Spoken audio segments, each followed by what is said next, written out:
Mythica, A Quest for Heroes is a budget fantasy flick which is heavy on sword, sorcery, and serious passion. It contains a stunning plethora of cliches, but portrays them with absolute reverence.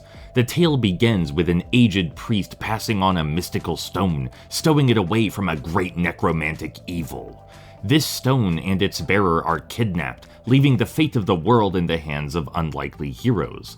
We've got the clever and headstrong Merrick, who seeks to escape her cruel lot in life so she might give goodness to the world. We've got the dashing rogue Dagon, whose streetwise salaciousness is coolly contrasted against his deep romantic heart.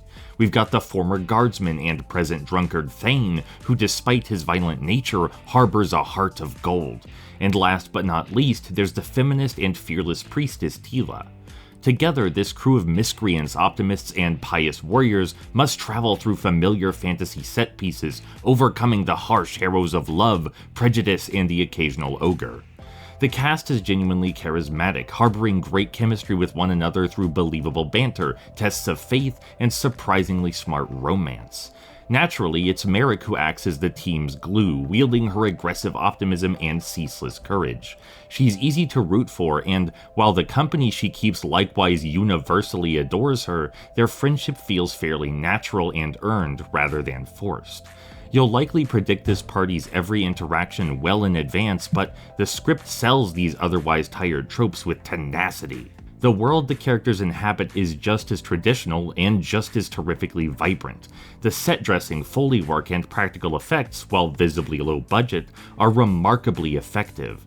The apothecary scene which introduces Merrick is so lovingly crafted that it's genuinely moving. The clack and clatter of stones, the rattle of roiling potions, the soft shuffling of herbs, and the bountiful billowing smoke. There's an unmistakable adoration for fantasy on full display. This carries into nearly every locale, with particular praise to the bustling bar run by a retired dwarven hero and the disgustingly damp ogre encampment. Safe to say, Mythica champions a sweet-hearted and skillful understanding of its setting, characters, and this genre's storied past. That certainly isn't to say it's perfect. Despite its clear passions, it struggles to maintain logical coherency during fight scenes, and it relies far too heavily on contrivances to carry its plot forward. The majority effort clearly went into writing charming characters and crafting memorable scenes, leaving the slapdash story to languish. In addition, many plot elements are purposefully left unresolved, prompting a particularly obvious sequel hook. But hey, this film still understands itself, understands fantasy, and eagerly wants to give something beautiful to its audience. Maybe sometimes that's enough.